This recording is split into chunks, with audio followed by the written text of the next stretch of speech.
Hello my dear students, आज हम लोग पढ़ेंगे वेरिएबल्स के बारे में। तो चलिए वेरिएबल्स को समझते हैं। वेरिएबल बेसिकली एक आइडेंटिफायर है जिसका यूज़ हम लोग कंप्यूटर के अंदर एक मेमोरी को बना के करते हैं। वो मेमोरी बेसिकली एक पर्टिकुलर वैल्यू को स्टोर करने के लिए बनाई गई होती है। बच्चों, वेरिएबल एक टाइम पे बहुत सारी वैल्यूज़ को नहीं रख सकता है, लेकिन डिफरेंट टाइम पे बहुत सारी वैल्यूज़ को रख सकता है। बच्चों, वेरिएबल जो होते हैं वो आपके बेसिकली वैल्यूज़ को स्टोर करने के लिए एक कंटेनर होते हैं। अब बच्चों, यहाँ पे एक क्वेश्चन ये आता है कि हम एक वैल्यू को एक टाइम में वेरिएबल के अंदर रख सकते हैं कि बहुत सारी वैल्यूज़ को रख सकते हैं एक टाइम पे। बच्चों, यहाँ पे वेरिएबल के अंदर एक टाइम पे एक ही वैल्यू हो सकती है, ठीक है। लेकिन आप अगर प्रोग्राम के अंदर बहुत सारे समय समय पे कोड में चेंजेस कर रहे हो और एक ही वेरिएबल को यूज़ कर रहे हो, तो यहाँ पर डिफरेंट टाइम के अनुसार डिफरेंट वैल्यूज़ हो सकती हैं, ठीक है। लेकिन एक टाइम पे दो वैल्यूज़ नहीं हो सकती है, यानी कि एक टाइम पे एक ही वैल्यू हो सकती है। अब बच्चों, यहाँ पे एक प्रश्न आपका ये भी उठ सकता है कि ये जो वैल्यूज़ होती हैं, जो वेरिएबल के अंदर रखी जाती हैं टाइम टू टाइम, यानी कि हमारे जो कोड के हिसाब से रखे जा रही हैं, तो उसको कौन मैनेज कर रहा होता है? उसको बेसिकली हमारे कंप्यूटर मैनेज कर रहा होता है। कंप्यूटर का ये काम होता है कि वो जो वैल्यू है जिसे हम डेटा कह रहे हैं, वो डेटा वेरिएबल के अंदर समय समय पे किस वेरिएबल के अंदर रखी गई और कहाँ पे मेमोरी में रखी गई, तो ये सारा काम हमारा बेसिकली कंप्यूटर करता है। अब हमें क्या करना होता है? हमें बेसिकली वेरिएबल जब हम बनाते हैं तो हमें सिर्फ वेरिएबल का नाम याद रखना होता है। वेरिएबल का नाम याद रखना होता है, इससे हमको उस पर्टिकुलर वेरिएबल के अंदर जो वैल्यू रखे हैं वो हमें मिल जाएगी। अगर हम वेरिएबल के नाम को बुलाएंगे, कॉल करेंगे अपने प्रोग्राम के अंदर, तो हमें उस वेरिएबल के अंदर जो वैल्यू रखी है वो मिल जाएगी, ठीक है। हमको उसकी लोकेशन से मतलब नहीं है कि वो कंप्यूटर के अंदर कहाँ पे रखी है, उसको किस डेटा टाइप में रखा गया, उसका साइज़ कितना, हमें इस सब से मतलब नहीं है। ये सारा काम हमारा कौन करता है? कंप्यूटर करता है। और जावा के अंदर तो हमने एक फ़ीचर पढ़ा ही है पहले से ही कि जब कंप्यूटर के अंदर एक मेमोरी बनाई जाती है और डीएलोकेट की जाती है, तो वो सारा काम कौन करता है? जावा कंपाइलर करता है, क्योंकि ये फ़ीचर क्या है? ऑटोमेटिक है, ठीक है। तो यहाँ पे ये बेसिकली फ़ीचर की वजह से ही ये सारे काम हो पाते हैं। और प्रोग्राम के अंदर अगर हमको उस वैल्यू को यूज़ करना है तो हमें वेरिएबल का नाम याद रखना है, ठीक है। अब हम समझते हैं यहाँ पे कि एक वेरिएबल को कैसे बना सकते हैं। बेसिकली वेरिएबल को बनाने के लिए आपको आइडेंटिफायर का रूल पता होना चाहिए, ठीक है। आइडेंटिफायर का रूल पता होना चाहिए। वेरिएबल का नाम एक आइडेंटिफायर के तौर पे बनता है, ठीक है। अब बच्चों, यहाँ पे जो प्रोग्रामर होता है वो एक वेरिएबल का नाम कैसे बनाता है? वेरिएबल का नाम बनाने के लिए आपको जो हमने आइडेंटिफायर्स सिखाया है, आइडेंटिफायर्स के जो रूल्स बताए हैं, उन सारे रूल्स को यूज़ कर सकते हो। यहाँ पे वो रूल्स के अकॉर्डिंग एक नाम आप चुनोगे, वही बेसिकली वेरिएबल का नाम होगा, ठीक है। उस वेरिएबल के नाम को जब भी अब आपको कंप्यूटर के अंदर यूज़ करना होगा तो आप उसे यूज़ कर सकोगे। फॉर एग्जाम्पल, जैसे मैंने यहाँ पे टोटल मार्क्स लिया है, तो total marks basically real life के अंदर एक टेबल के अंदर लिखा हुआ है। अब मुझे इस नाम का एक वेरिएबल बनाना है। एक काम मैं ये कर सकता हूँ कि इस नेम को वेरिएबल के लिए मैं शॉर्ट फॉर्म में बदल दूँ, यानी कि टोटल मार्क्स लिखा हो तो टोटल का टी और मार्क्स का एम ले लूँ, यानी कि वेरिएबल का नाम हो जाएगा टी एम। एक तो ये हो सकता है। एक आप दूसरा कर सकते हो कि जो आपके पास वर्ड है उस वर्ड को ले लो, लेकिन उस वर्ड में चेक कर लो कि वो आइडेंटिफायर्स के सारे रूल को फॉलो कर रहा है। अगर आइडेंटिफायर्स के सारे रूल्स को फॉलो कर रहा है तो एज इट इज़ लिख दो। नहीं फॉलो कर रहा है तो आप क्या करो, उसमें जो जो चीज़ें नहीं फॉलो करें, यानी कि उसमें जो सिंबल्स हैं, लेटर से अगर ना स्टार्ट हो रहा है, डिजिट से स्टार्ट हो रहा है, तो उन सभी चीज़ को रिमूव कर दो और फिर लिख दो। जैसे यहाँ पे देखिए मैंने टोटल मार्क्स लिखा है तो इसमें स्पेस आ रहा था। स्पेस क्या है? आइडेंटिफायर्स के अंदर नॉट अलाउड होता है, तो मैंने स्पेस हटा दिया तो टोटल मार्क्स लिखा गया। अब ये total marks as it is मैं ले लूँगा अपने वेरिएबल के लिए। तो ये मेरा बेसिक सा एक वेरिएबल बनाने का तरीका है। तो वेरिएबल बनाने के लिए आपको वेरिएबल का नाम जो होता है वो इतना मीनिंगफुल रखना होता है कि प्रोग्रामर को ज़्यादा हेडेक ना हो उस चीज़ को समझने के लिए, ठीक है। जैसे आपको तो पता ही रहेगा कि आपने वेरिएबल का नाम किस नाम से बनाया है, लेकिन दूसरे व्यक्ति को उस वेरिएबल के नाम को याद रखने में थोड़ा सा हेडेक होगा। तो यहाँ पे आपको मीनिंगफुल रखना है और कोशिश करिए कि उसको सिंपल रखिए ज़्यादा से ज़्यादा, तो आपको ज़्यादा लंबे समय तक याद रहेगा वेरिएबल का नाम। अब बच्चों, हम लोग यहाँ पे समझते हैं किस तरीके से एक वेरिएबल को डिक्लेयर किया जाता है। वेरिएबल को डिक्लेयर करने का तरीका है, सबसे पहले डेटा टाइप लिखो, फिर आप वेरिएबल का नाम लिखो और लास्ट में सेमीकोलन लगा दो। ये है बेसिक सा वेरिएबल को डिक्लेयर करने का तरीका। अब बच्चों जब आप वेरिएबल को डिक्लेयर करोगे ना, तभी आपके प्रोग्राम के अंदर आप उस वेरिएबल को यूज़ कर पाओगे, अदरवाइज़ आप उस वेरिएबल को यूज़ नहीं कर पाओगे। यानी कि अगर आपको कोई वैल्यू को स्टोर कराना है तो उस वेरिएबल को आप यूज़ नहीं कर पाओगे जब तक आप उसको डिक्लेयर नहीं करोगे। वेरिएबल को डिक्लेयर नहीं करोगे तो वो वैल्यू को स्टोर नहीं करा सकते। प्रोग्राम के अंदर वेरिएबल बनाने का काम बहुत इंपॉर्टेंट रोल है, ठीक है। तो बच्चों यहाँ पे आपने वेरिएबल का सिंटैक्स अभी पढ़ लिया। मैंने सिंटैक्स बताया आपको कि सबसे पहले डेटा टाइप लिखिए। डेटा टाइप आपका कौन सा हो सकता है? डेटा टाइप आपका प्रिमिटिव डेटा टाइप में से जो 8 तरीके के डेटा टाइप हमने बताए हैं उनमें से कोई भी यूज़ कर सकते हो, जैसे कि byte, short, long, int, double, float, char, इनमें से कोई भी डेटा टाइप आप यूज़ कर सकते हो, ठीक है। अब आती है बात यहाँ पे कि वेरिएबल का नाम। वेरिएबल का नाम अभी मैंने बताया आपको, वेरिएबल का नाम एक आइडेंटिफायर के ऊपर होना चाहिए, ठीक है। लास्ट में सेमीकोलन लगाना है, सेमीकोलन लगा दो। फॉर एग्जांपल यहाँ पे मैंने लिखा इंट इंटीजर टाइप, और मैंने यहाँ पे वेरिएबल जो अभी थोड़ी देर पहले बनाया था टोटल मार्क्स नाम से, उस टोटल मार्क्स को यहाँ पे ले लिया, टोटल मार्क्स लिखा और यहाँ पे लास्ट में सेमीकोलन लगा दिया। अब बच्चों यहाँ पे देखिए, ये है एक बेस्ट एग्जांपल आपका एक वेरिएबल को क्रिएट करने का, ठीक है। वेरिएबल यहाँ पे क्रिएट हो रहा है। अब बच्चों यहाँ पे वेरिएबल क्रिएट होगा तो एक्चुअली कंप्यूटर में क्या होगा इससे समझते हैं। चलिए, इस लाइन को जब प्रोग्राम के अंदर एग्जीक्यूट किया जाएगा, जैसे ही कंपाइलर डेटा टाइप को चेक करेगा तो डेटा टाइप में बताएगा कि कंप्यूटर कि ये इंटीजर टाइप का है। तो यहाँ पे कंप्यूटर मेमोरी के अंदर एक इंट टाइप का मेमोरी क्रिएट होगा। जो आपने वेरिएबल का नाम लिखा है, वेरिएबल का नाम बेसिकली उस मेमोरी के ऊपर पते की तौर पे यूज़ किया जाएगा, ठीक है। तो बेसिकली इस तरीके से एक वेरिएबल डिक्लेयर होता है कंप्यूटर के अंदर। अब अगला स्टेप क्या होता है? अगले स्टेप में जब आप इसमें वैल्यू देते हो, जिसे हम वेरिएबल इंस्टॉलेशन कहते हैं, वो कैसे आखिर करते हैं इसे समझते हैं। वेरिएबल इंस्टॉलेशन का भी एक तरीका है, सिंटैक्स है, उसको समझिए। सबसे पहले आपने जो वेरिएबल का नाम लिखा है उसे लिखेंगे, फिर आपको असाइनमेंट ऑपरेटर लगाना है, यानी कि इक्वल का साइन लगाना है, और फिर आपको जो वैल्यू देनी है, वैल्यू आपका ध्यान रखें कि जो भी आपने डेटा टाइप बनाया है वेरिएबल का, उसी की रेंज के अंदर होना चाहिए, उससे ऊपर नहीं होना चाहिए। अगर आप उससे ऊपर वैल्यू दे देते हो तो वहाँ पे वो रॉन्ग हो जाएगा, यानी कि कंपाइलर कह देगा ये इनवैलिड डेटा टाइप है। तो यहाँ पे वैलिड होने के लिए उस वैल्यू को रेंज के अंदर होना चाहिए। रेंज के अंदर की वैल्यू देते हैं यहाँ पे 189, ठीक है। और लास्ट में लगा देंगे सेमीकोलन। सेमीकोलन किस लिए यूज़ करते हैं? सेमीकोलन बेसिकली जब भी हम कोड को लिखते हैं तो उस कोड को एंड करने के लिए सेमीकोलन लगाना पड़ता है। सेमीकोलन लगाने से कंपाइलर को ये पता चलता है कि ये लाइन जो लिखी है कोड की वो यहाँ पे एंड हो रही है, ठीक है। एग्जाम्पल देखिए, यहाँ पे हमने आपको एग्जाम्पल के साथ लिख के बताया है, ठीक है।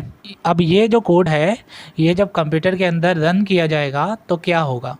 कंप्यूटर के अंदर रन करने पे ये कोड बेसिकली जो आपने वेरिएबल का नाम लिखा है, कंप्यूटर के अंदर जिस भी जगह पे वो वेरिएबल का नाम होगा, उस वेरिएबल के नाम की जगह पे जाके ये वैल्यू जो आपने लिखी है वो असाइन कर दी जाएगी। असाइन यानी कि स्टोर कर दी जाएगी। जहाँ पे भी कंप्यूटर ने मेमोरी बनाई है, उस मेमोरी के अंदर आपका जो वेरिएबल का नाम है, जो कि टोटल मार्क्स के नाम से था, उस जगह पे जाएगा और वहाँ पे 189 स्टोर हो जाएगा। इस तरीके से एक वेरिएबल डिक्लेयर होता है, ठीक है। अब बेसिकली यहाँ पे दो चीज़ें हमने समझी कि एक वर्किंग सीखी कैसे होती है, और एक हमने ये सीखा कि डिक्लेरेशन हम कैसे करते हैं और वैल्यू को इंस्टॉल कैसे करते हैं, ठीक है। अभी जो मैंने आपको तरीका बताया वो तो आपने डिक्लेरेशन और इनिशियलाइजेशन का अलग अलग तरीका देखा। अब हम आपको दिखाएंगे कि कैसे आप दोनों चीज़ें यानी कि डिक्लेरेशन और वैल्यू को भेजने का काम एक साथ कर सकते हो। इसका नाम होता है basically variable declaration and initialization. अब इसमें होता क्या है? इसमें बेसिकली हम वेरिएबल को डिक्लेयर करते हैं और एट अ टाइम हम उसके अंदर वैल्यू को स्टोर भी करते हैं। तो दोनों काम हम एक साथ करते हैं। अब इसका सिंटैक्स कैसे होता है इसे समझते हैं। सबसे पहले आप डेटा टाइप लिखेंगे यहाँ पे, फिर आप वेरिएबल का नाम लिखेंगे, फिर आप असाइनमेंट ऑपरेटर लगाएंगे और फिर आप वैल्यू को लिखेंगे और लास्ट में सेमीकोलन लगाएंगे, ठीक है। ये हो गया एक वेरिएबल को डिक्लेरेशन करना और साथ ही साथ वैल्यू को इंस्टॉल करना।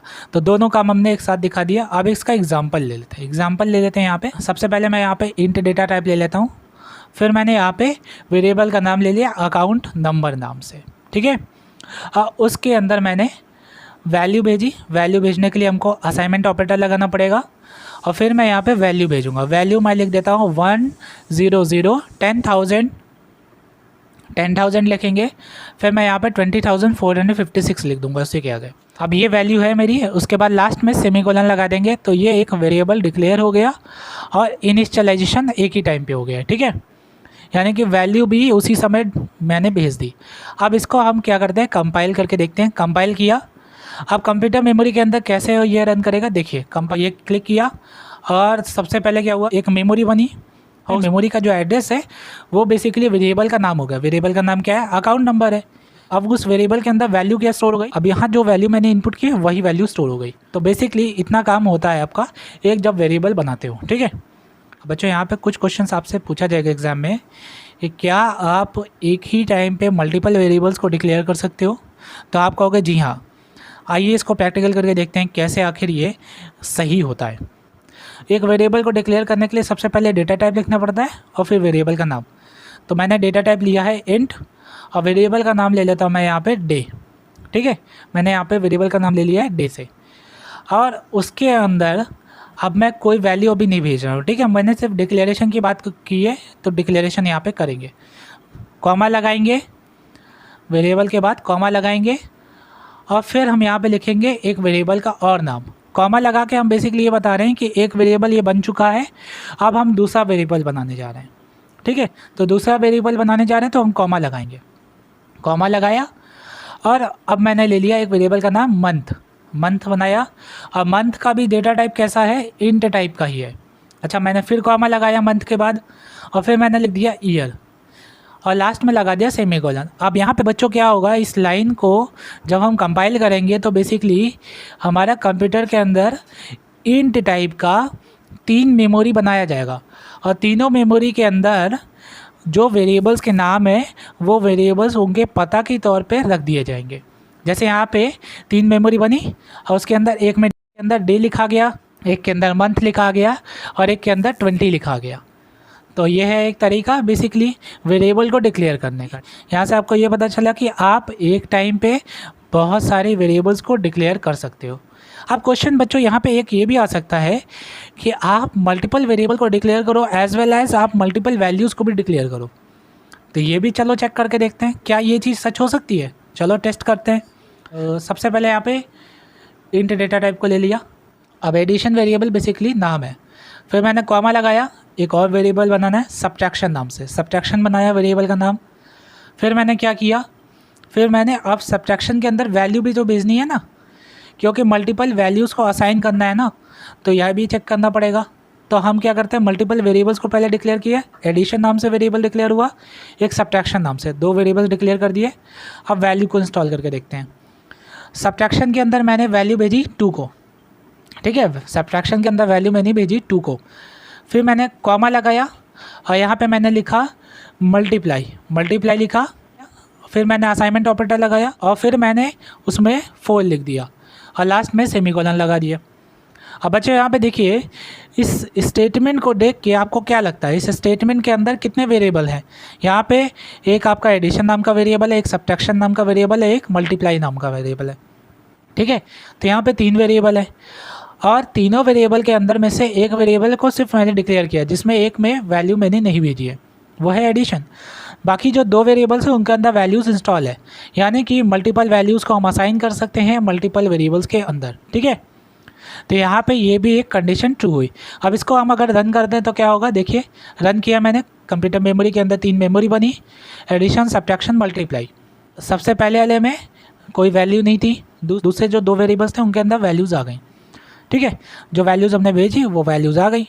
यहाँ पे बेसिकली हमने समझ लिया कि कैसे एक वेरिएबल को बनाया जाता है और एक वेरिएबल कैसे काम करता है। तो अब हम बढ़ते हैं नेक्स्ट हेडिंग की तरफ जिसका नाम है डिफ़ॉल्ट वैल्यूज़ ऑफ वेरिएबल्स। अब बच्चों इसमें क्या होता है, बच्चों जब आप वेरिएबल्स को डिक्लेयर करते हो तो कंपाइलर ऑटोमेटिकली उसमें एक वैल्यू को इंस्टॉल कर देता है, ठीक है। वो वैल्यू जो इंस्टॉल करता है उसे हम डिफ़ॉल्ट वैल्यू कहते हैं। तो चलिए इसको देखते हैं। यहाँ पे सबसे पहले यहाँ पे लिखा है बाइट के लिए जो वैल्यू भेजी जाती है डिफ़ॉल्ट वैल्यू कंपाइलर की तरफ से वो होती है 0, जबकि शॉर्ट के अंदर जो डिफ़ॉल्ट वैल्यू होती है वो 0 होती है, इंट के अंदर भी 0 ही होती है, लॉन्ग के अंदर कहते हैं कि 0L लिखना पड़ता है।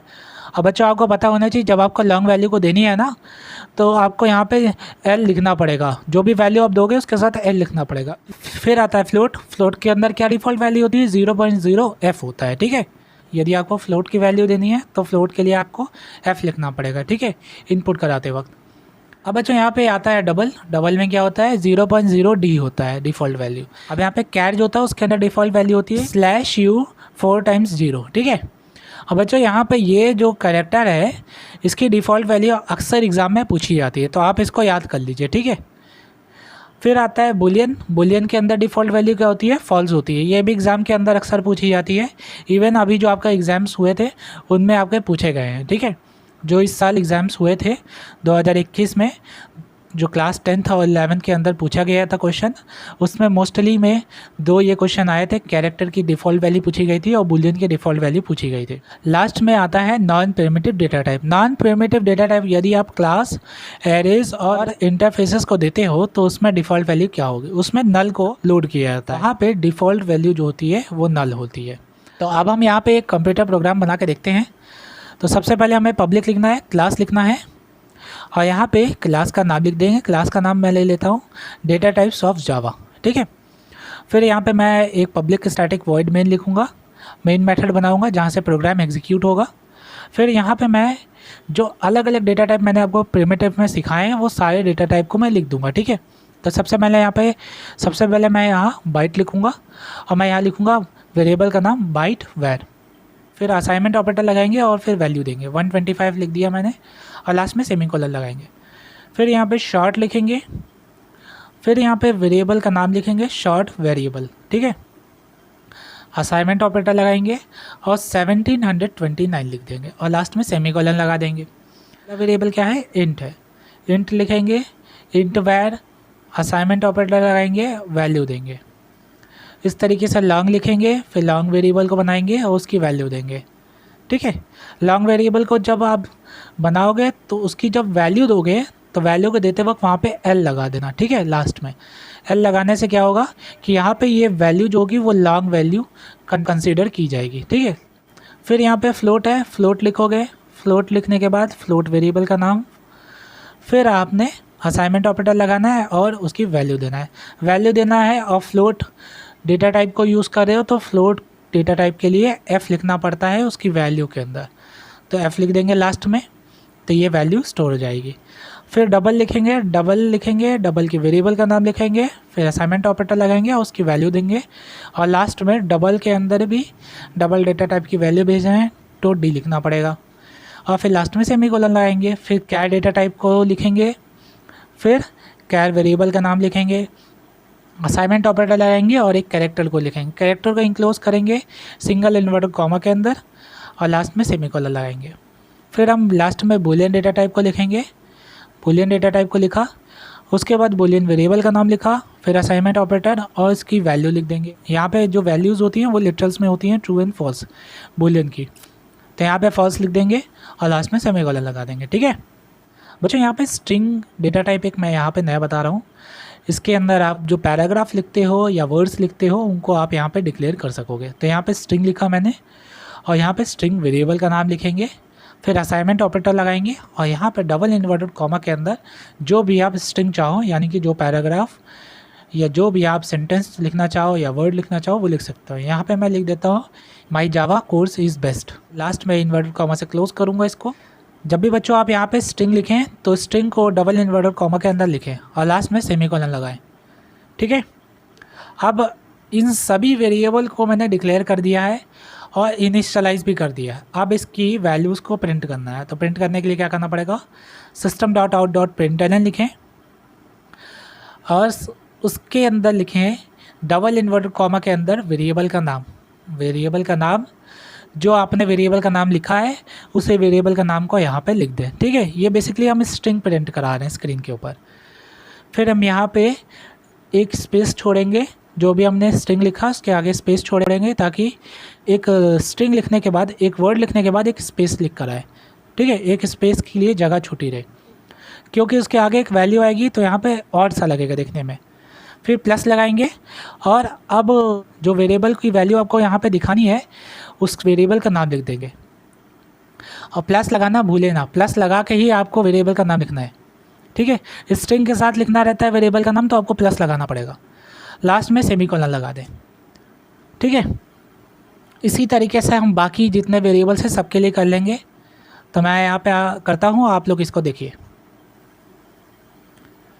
तो यहाँ पे मैंने सारे वेरिएबल्स को डिक्लेयर कर दिया है। अब मैं इसको रन करता हूँ। देखो यहाँ पे मैंने इसको कंपाइल किया, को कंपाइल करने पे नो सिंटैक्स एरर आया। फिर अब हम चलेंगे यहाँ पे आगे। अब हम इसको वॉइड मेन पे रन क्लिक करके देखते हैं। क्लिक किया, ओके दबाया और ये देखिए रन हो गया। कि आउटपुट में आपको सबसे पहले जो स्ट्रिंग हमने लिखा था बाइट वेर लिखा, स्पेस मैंने छोड़ा था, स्पेस छूटा है, और वैल्यू मैंने क्या लिखी थी, जो वैल्यू लिखी थी वो वैल्यू शो हो रही है। शॉर्ट वेरिएबल लिखा, शॉर्ट वेरिएबल का जो वैल्यू था वो यहाँ पे दिख रहा है स्पेस के साथ। तो इसी तरीके से यहाँ पे इंट वैर लिखा, इंट वैर के अंदर भी वैल्यू दिख रही है आपको। लॉन्ग वैर लिखा मैंने, लॉन्ग वेरिएबल की भी वैल्यू यहाँ पे दिख रही है आपको। इसी तरीके से फ्लोट वेरिएबल था, उसकी भी वैल्यू यहाँ पे दिख रही है। डबल वेरिएबल था, उसकी भी वैल्यू दिख रही है। कैरेक्टर था, कैरेक्टर की भी वेरिएबल की वैल्यू दिख रही है, ठीक है। एज वेल एज मैंने यहाँ पे कैरेक्टर के वेरिएबल का नाम भी लिखा है, इसलिए ज़्यादा आपको प्रॉपर्ली समझ में आ रहा है। तो फिर मैंने यहाँ पे बुलियन लिखा था, बुलियन की भी वेरिएबल की वैल्यू दिख रही है। फिर मैंने स्ट्रिंग लिखा था, स्ट्रिंग के अंदर भी वेरिएबल की वैल्यू दिख रही है, ठीक है। तो बच्चों आज की क्लास में हमने कवर किया कि एक वेरिएबल कैसे बनाया जाता है और वेरिएबल कैसे काम करता है कंप्यूटर में। एक वेरिएबल से रिलेटेड जो क्वेश्चन आ सकते हैं वो कौन से हो सकते हैं,